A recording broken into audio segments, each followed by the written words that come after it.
The Treasure of Lemon Brown by Walter Dean Myers. The dark sky, filled with angry, swirling clouds, reflected Greg Ridley's mood as he sat on the stoop of his building. His father's voice came to him again, first reading the letter that the principal had sent to the house, then lecturing endlessly about his poor efforts in math. I had to leave school when I was 13, his father had said. That's a year younger than you are now. If I had half the chances you had had, I'd. Greg had sat in the small pale green kitchen listening, knowing the lecture would end with his father saying he couldn't play ball with the Scorpions. He had asked his father the week before, and his father had said it depended on his next report card. It wasn't often the Scorpions took on new players, especially 14-year-olds, and this was a chance of a lifetime for Greg.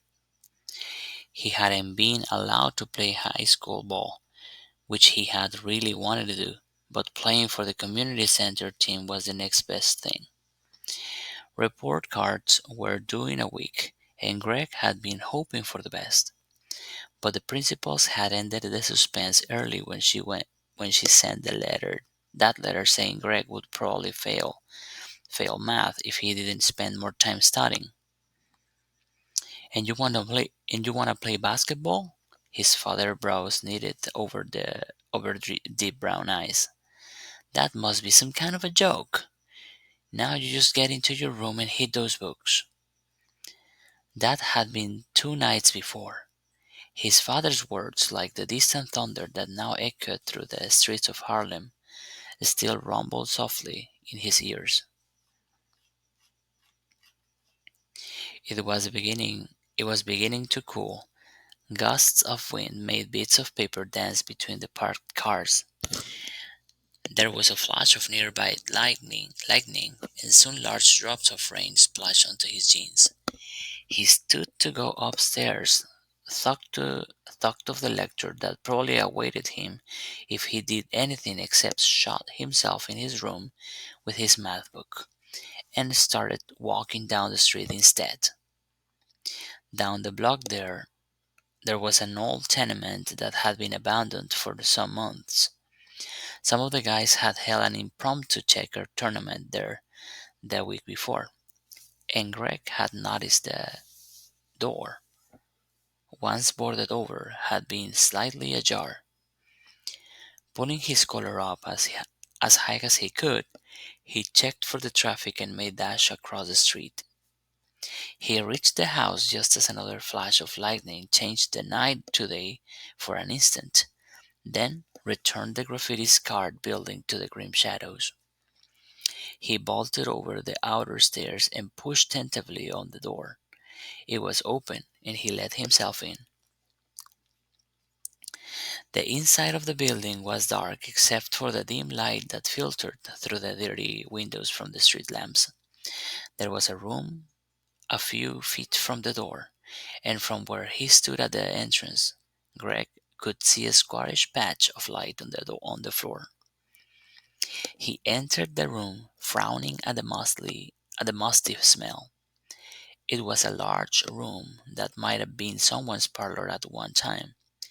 Squinting, Greg could see an old table on its side against one wall, what looked like a pile of rags or a torn mattress in the corner, and a couch with one side broken in front of the window. He went to the couch. The side that wasn't broken was comfortable enough, though a little creaky. From this spot he could see the blinking neon sign over the bodega on the corner. He sat a while, watching the sign blink first green, then red, allowing his mind to drift to the Scorpions, then to his father. His father had been a postal worker for all Greg's life, and he was proud of it, often telling Greg how hard he had worked to pass the test. Greg had heard the story too many times to be interested now. For a moment, Greg thought he heard something that sounded like a scraping against the wall. He listened carefully, but it was gone. Outside the wind had picked Outside the wind had picked up, sending the rain against the window with a force that shook the glass in its frame. A car passed, its tires hissing over the wet street, and its red tail lights glowing in the darkness. Greg thought he heard the noise again. His stomach tightened as he held himself still and listened intently. There weren't any more scraping noises, but he was sure he had heard something in the darkness, something breathing. He tried to figure out just where the breathing was coming from. He knew it was in the room with it. Slowly he stood, tensing. As he turned, a flash of lightning lit up the room, frightening him with its sudden brilliance. He saw nothing, just the overturned table, the pile of rags, and an old newspaper on the floor. Could he have been imagining the sounds? He continued listening, but heard nothing, and thought that it might have just been rats. Still, he thought, as soon as the rain let up, he would leave. He went to the window and was about to look out when he heard a voice behind him. Don't try nothing, 'cause I got a razor here sharp enough to cut a week into 9 days. Greg, except for an involuntary tremor in his knees, stood stock still. The voice was high and brittle, like dry twigs being broken. Surely not one he had ever heard before. There was a shuffling sound as the person who had been speaking moved a step closer. Greg turned, holding his breath, his eyes straining to see in the dark room. The upper part of the figure before him was still in darkness.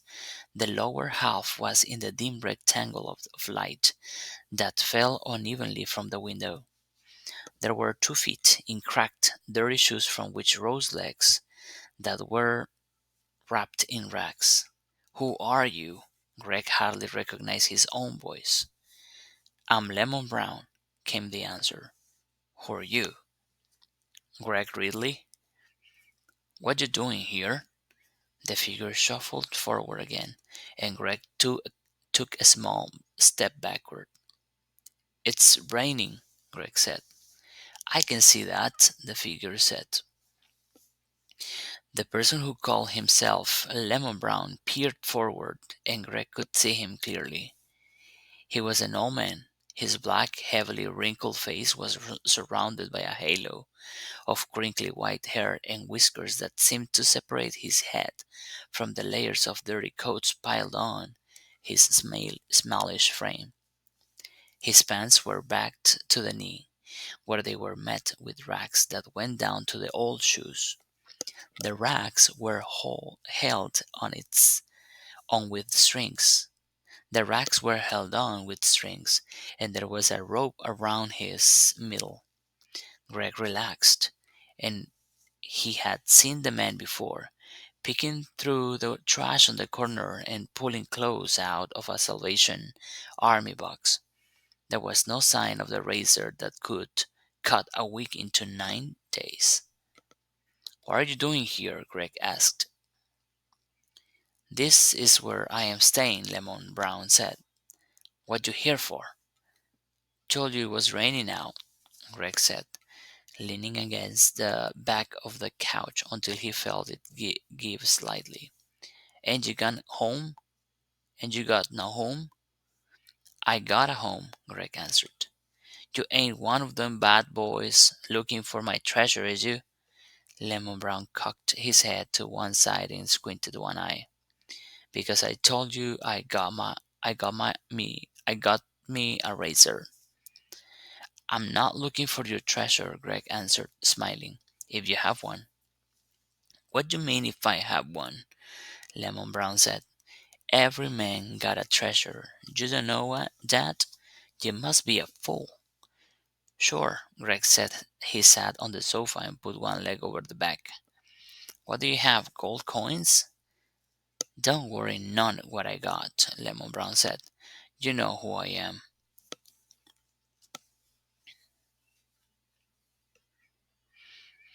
You told me your name was Orange or Lemon or something like that. Lemon Brown, the old man said, pulling back his shoulder as he did so. They used to call me Sweet Lemon Brown. Sweet Lemon? Greg asked. Yes, sir. Sweet Lemon Brown. They used to say I sang the blues. So sweet that if I sang at a funeral, the dead would commence to rocking with the beat. Used to travel all over Mississippi and as far as Monroe, Louisiana, and east on over to Macon, Georgia. You mean you ain't never heard of Sweet Lemon Brown? Afraid not, Greg said. What? What happened to you? Hard times, boy. Hard times. Hard times always after a poor man. One day I got tired, sat down to rest a spell, and felt a tap on my shoulder. Hard times caught up with me. Sorry about that. What you doing here? How come you didn't go on home when the rain come? Rain don't bother you, young folks none. Just didn't. Greg looked away. I used to have a naughty headed boy just like you. Lemon Brown had half walked, half shuffled back to the corner and sat down against the wall. Had them big eyes like you got. I used to call them moon eyes. Look into them moon eyes and see anything you want. How come you gave up singing the blues? Greg asked. Didn't give it up, Lemon Brown said. You did, you don't give up the blues, they give you up. After a while you do good for yourself, and it ain't nothing but foolishness singing about how hard you got it. Ain't that right? I guess so. What's that noise? Lemon Brown asked, suddenly sitting upright. Greg listened, and he heard a noise outside. He looked at Lemon Brown and saw the old man was pointing toward the window. Greg went to the window and saw three men, neighborhood dogs, on the stoop. One was carrying a length of pipe. Greg looked back toward Lemon Brown, who moved quietly across the room to the window.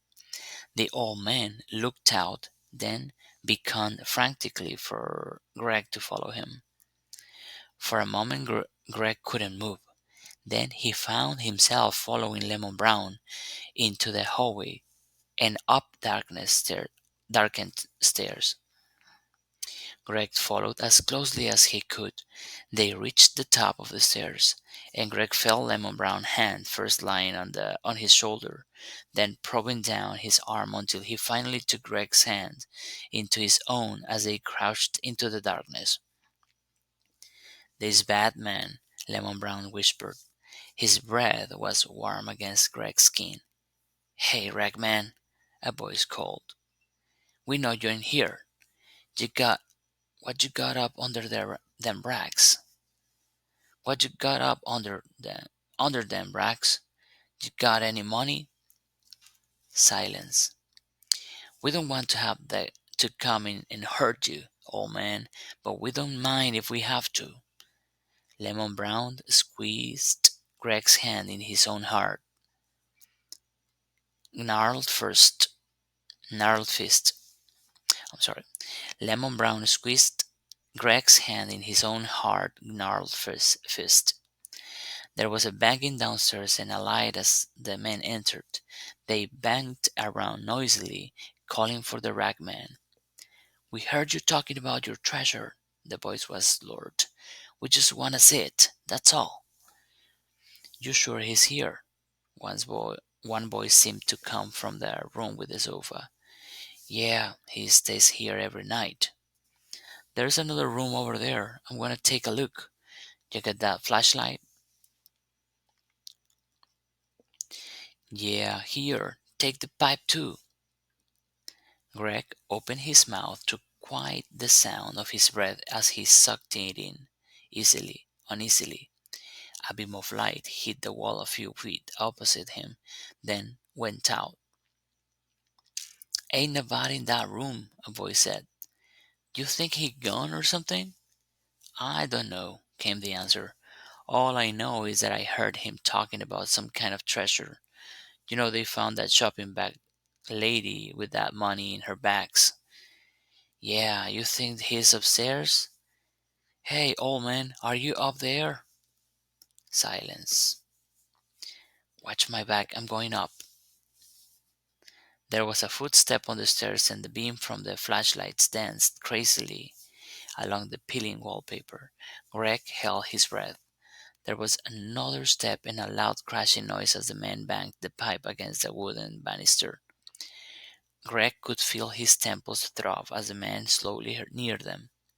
Greg thought about the pipe, wondering what he would do when the man reached them, what he could do. Then Lemon Brown released his hand and moved toward the top of the stairs. Greg looked around and saw stairs going up to the next floor. He tried waving to Lemon Brown, hoping the old man would see him in the dim light and follow him to the next floor. Maybe, Greg thought, the man wouldn't follow them up there. Suddenly, though, Lemon Brown stood at the top of the stairs, both arms raised high above his head. There he is, a voice cried from below. Throw down your money, old man, so I won't have to bash your head in. Lemon Brown didn't move. Greg felt himself in near panic. The steps came closer, and still Lemon Brown didn't move. It was an eerie sight. A bundle of rags standing at the top of the stairs, his shadows on the wall looming over him. Maybe, he thought, came to Greg, the scene could be even eerier. Greg wet his lips, put his hands to his mouth, and tried to make a sound. Nothing came out. He swallowed hard, wet his lips once more, and howled as evenly as he could. What's that? As Greg howled, the light moved away from Lemon Brown, but not before Greg saw him hurl his body down the stairs at the man who had come to take his treasure. There was a crashing noise, and then footsteps.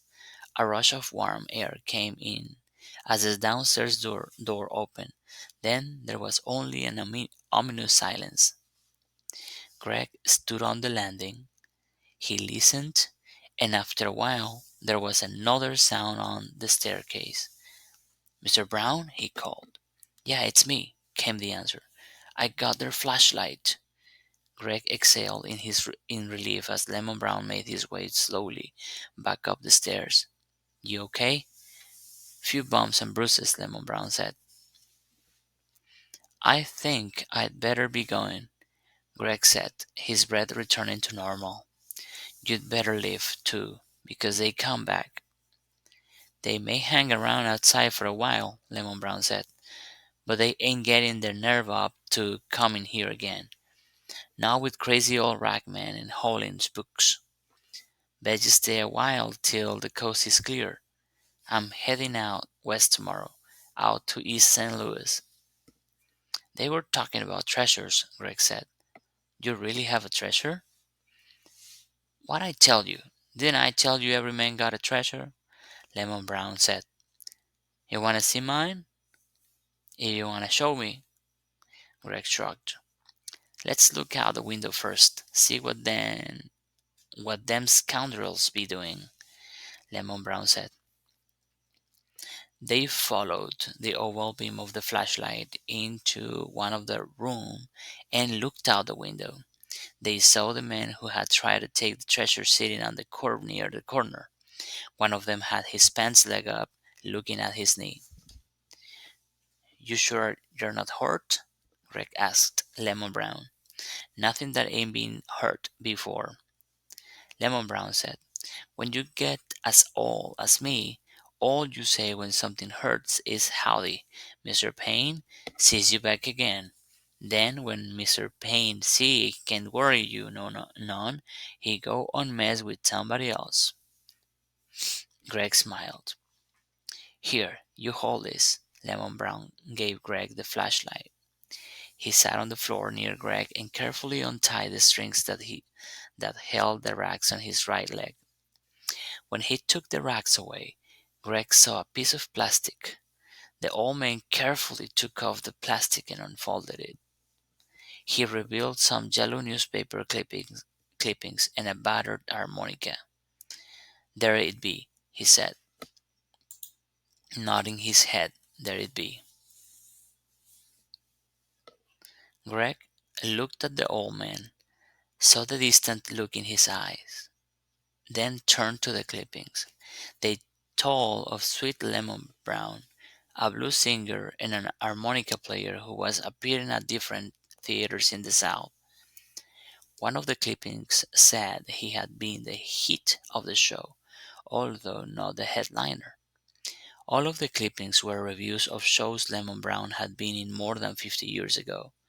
Greg looked at the harmonica. It was dented badly on one side, with the reed holes on one end nearly closed.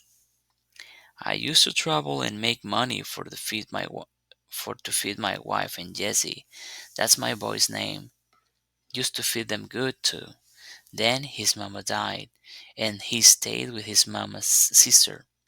He growed up to be a man, and when the war come, he saw fit to go off and fight it in.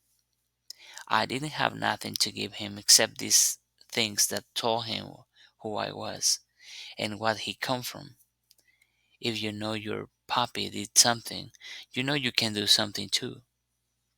Anyway, he went off to war, and I went off still playing and singing. Course, but then I wasn't as much as I used to be.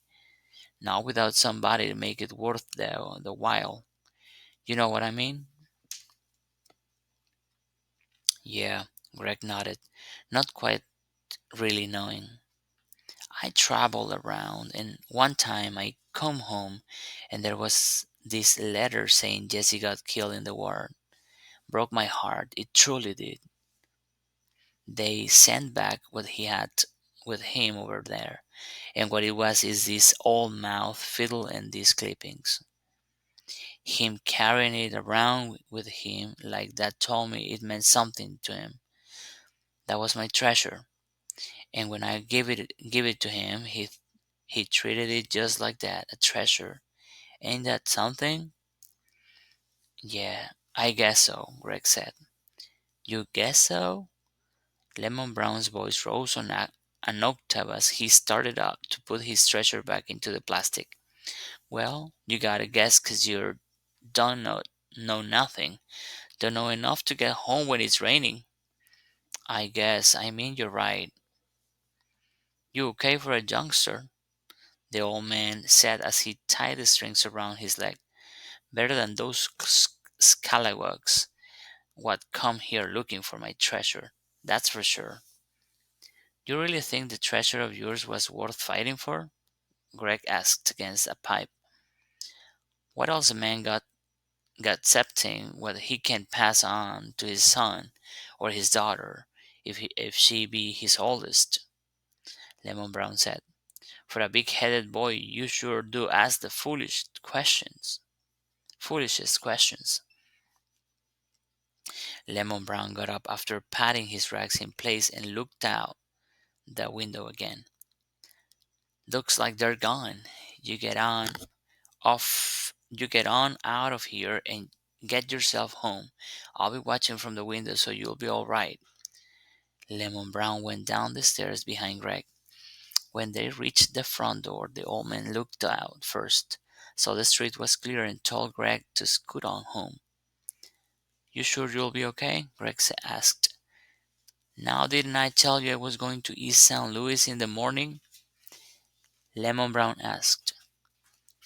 "Don't that sound okay to you?" "Sure it does," Greg said. "Sure it does. And you take care of that treasure of yours." "That I'll do," Lemon said, the wrinkles about his eyes suggesting a smile. "That I'll do." The night had warmed, and the rain had stopped, leaving puddles at the curbs. Greg didn't even want to think of how late it was. He thought ahead of what his father would say and wondered if he should tell him about Lemon Brown. He thought about it until he reached his stoop and decided against it. Lemon Brown would be okay, Greg thought, with his memories and his treasure. Greg pushed the button over the bell marked Ridley, thought of the lecture he knew his father would give him, and smiled.